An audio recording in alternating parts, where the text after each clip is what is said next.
Le gisement de lignite des Alpes de Haute-Provence a fait travailler pendant 100 ans près de 1000 mineurs jusqu'au milieu du XXe siècle. 50 ans après, il reste de cette activité quelques documents qui prennent valeur d'archives autour de la mémoire du travail de ces mineurs de fond.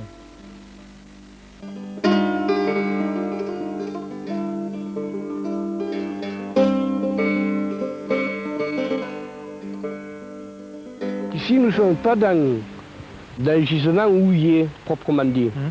Nous sommes dans un gisement de lignite. Ouais. D'ailleurs, il faut dire que de tout l'extrême sud-est, partant de, oui, je dirais, de Briançon à peu près, jusqu'à la mer, jusqu'à Marseille, et même au-delà, en allant vers Nice, c'est tout un gisement nitifère. Le lignite était un charbon qui n'est pas arrivé à maturité. Voilà, et qui a bien entendu moins de calories que la houille. Ouais, exactement. Bon, alors ici on est dans une particularité géologique qui est spécifique à la mine de Manosque, de Gode, parce que c'est Manosque, bien sûr on dit la mine de Gode. Alors cette particularité consiste à ce qu'ici les couches de charbon sont carrément à la verticale. C'est-à-dire qu'à l'encontre des généralités des mines, de toutes les mines françaises, dont les couches sont toutes horizontales, ici, en partant disons, à commencer à partir de Pivaillon, elles se dressent petit à petit pour arriver carrément ici à Gode, carrément à la verticale.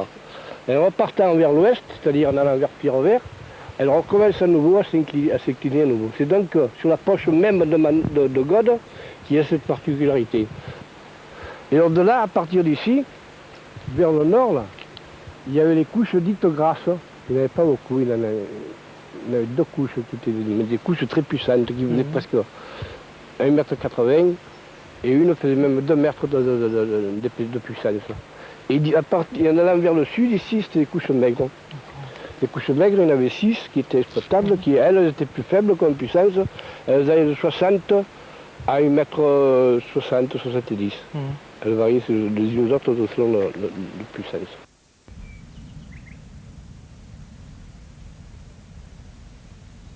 Tout à fait au sommet de la colline, en prenant le charbon par les cheveux, comme on dit, et on a redescendu par une descendrie, c'est-à-dire le long de la couche de charbon. D'ailleurs, le plan que l'on voit, le plan incliné du skip, indique le degré de la couche de charbon. Alors qu'à Manosque, les couches sont verticales, là, elles sont légèrement obliques.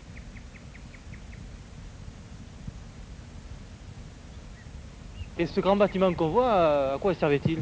C'était le puits d'extraction, et qu'il avait 90 mètres de profondeur, qu'il avait enfoncé de 30 mètres en 40-41. On descendait avec une cage, un ascenseur? Une benne dans une cage, je crois, on descendait 7 ou 8 ou 10, mais il n'y avait pas de, comment on pourrait dire ça, de sécurité. Si le câble avait cassé, il tombait au fond. Tandis que dans les grands puits, il y a une sécurité, vous voyez. J'ai visité le puits Pigeot à Saint-Étienne, dans la Loire. C'est tout automatique.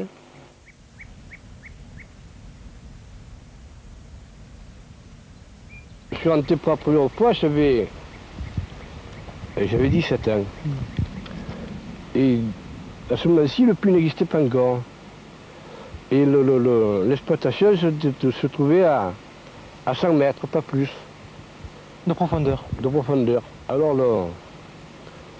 le porion, le chef, il me dit, ben écoute, tu as ta lampe, tu as qu'à suivre les jeunes. Moi je voyais ces lampes dans le fond là. Je suis arrivé en bas, j'avais les jambes qui me faisaient zigzag comme ça là. Mon père il me dit, alors comment ça s'est passé le soir? Il dit, tu sais, je crois que demain je ne retourne pas. Il me dit, si, c'est à tout le monde que ça fait ça.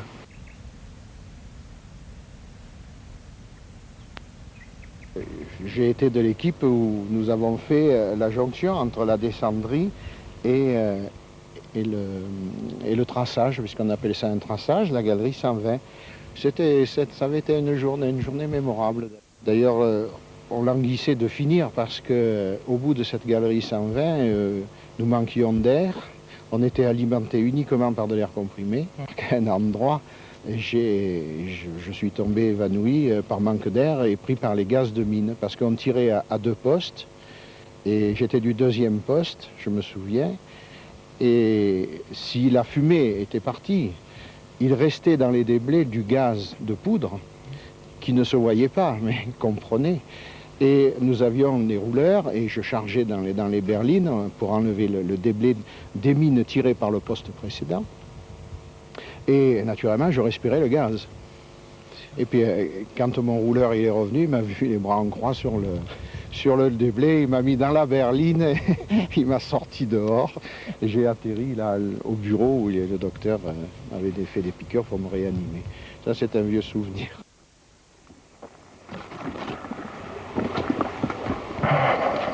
La poudrière, c'est-à-dire la réserve d'explosifs de la mine.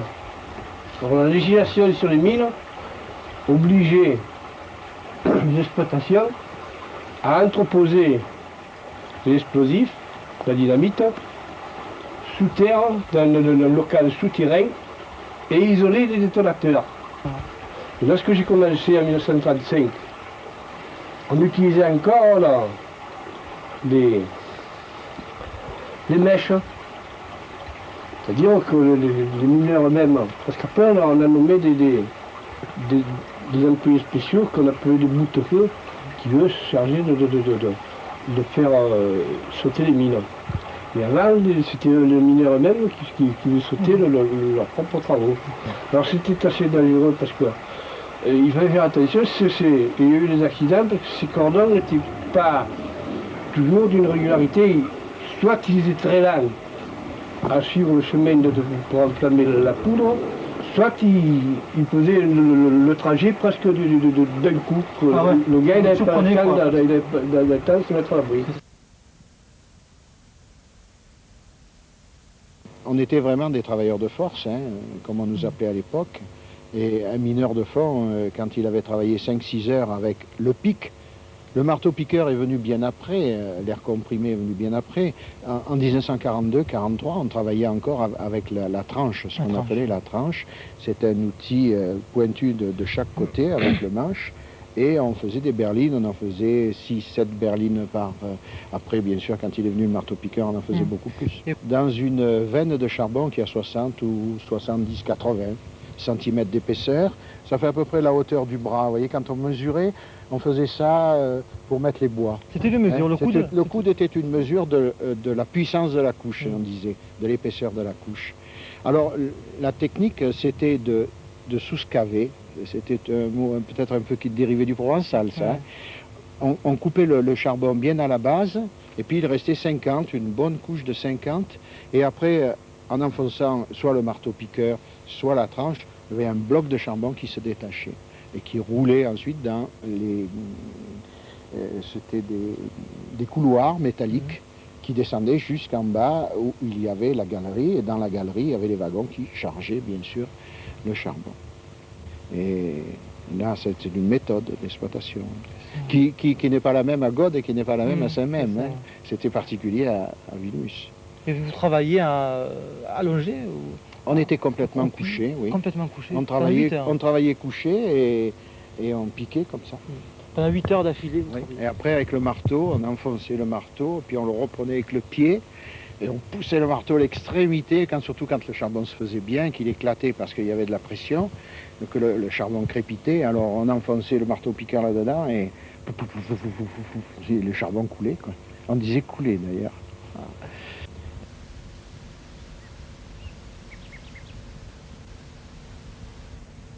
C'est un pic qu'un copain m'avait fait à moi.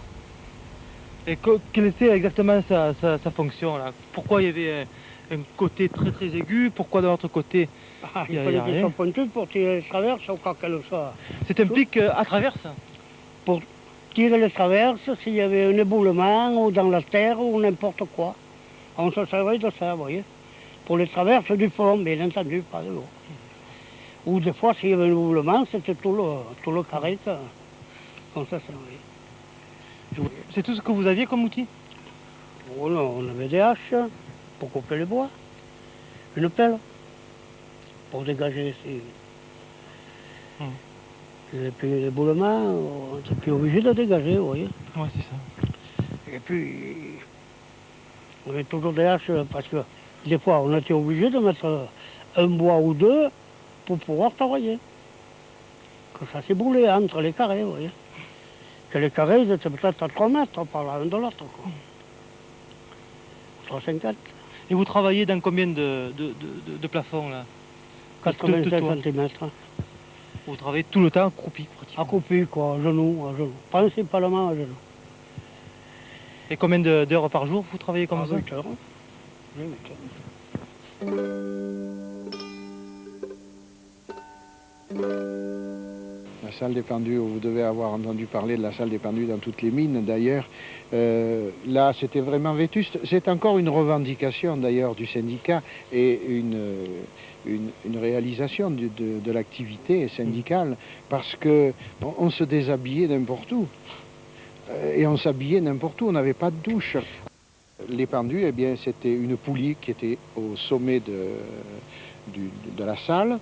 Et il y avait un panier, et dans ce panier, il y avait les habits de mineurs, sales bien sûr, hein, la casquette, parce qu'on n'avait pas de casque, nous, hein, casquette bleue. Et puis, on prenait nos affaires, on mettait les propres qu'on pendait, on allait travailler, et puis le soir, en rentrant, on reprenait, on se remettait en propre, comme on disait.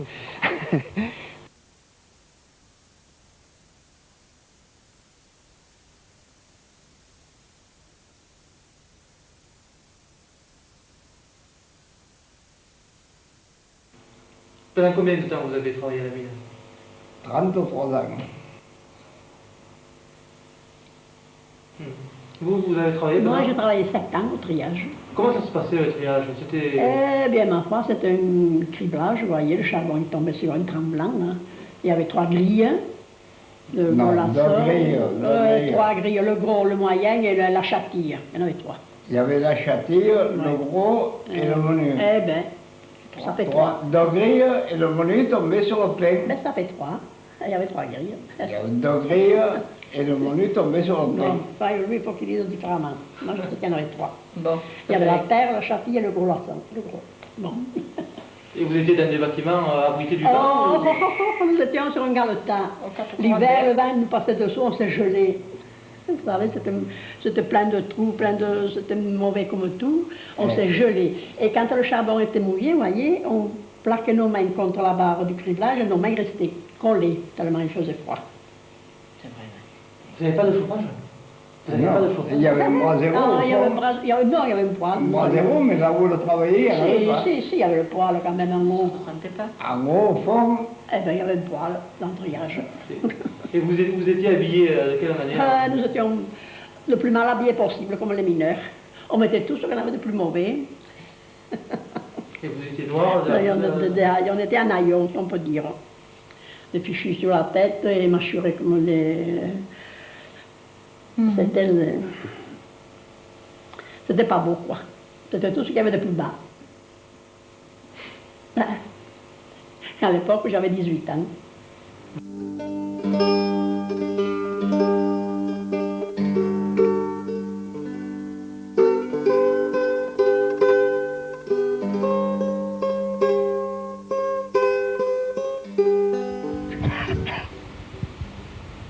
Ah, notre pour nous,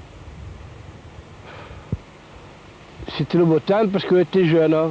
Mais autrement, les conditions de vie et de travail, c'était très dur. C'est très dur.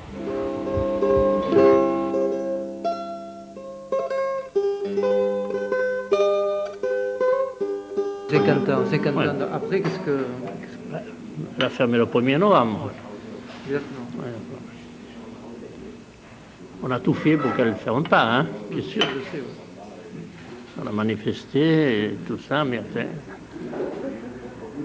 la situation politique et économique à ce moment-là nous a défavorisés. Hein. Voilà, et ils ont pris la décision de fermer sous la pression de Péchinet. Alors que nous, on avait demandé la nationalisation. Pierre Girandeau avait interpellé le gouvernement et il a déposé une proposition de loi contre la fermeture de la mine, hein, pour maintenir la mine en exploitation. Et Péchinet s'est opposé. Il avait des amis au gouvernement, notamment le ministre de l'économie, qui a refusé de poser sa signature. Sinon, la mine de Bois-d'Arçon était nationalisée bien avant la fermeture. Et continuer donc, elle aurait évité la fermeture. Voilà. Et c'est, je sais pas, il y a eu peut-être 100 ans de vie ouvrière sur CMM, enfin sur tout le quartier, hein, sur tout le pays. Et bon, 50 ans après la fermeture, il y a encore des traces qui sont indélébiles dans la mémoire des gens ici. Ça a quand même marqué les mentalités. Ça. La mémoire, on la maintient. Hein? D'ailleurs, la population de CMM, elle pourra s'enorgueillir vers l'an 2000, par exemple, d'avoir un musée de la mine, où seront exposés. C'est important quand même d'avoir des traces. C'est important quand même. C'est très important. C'est très important.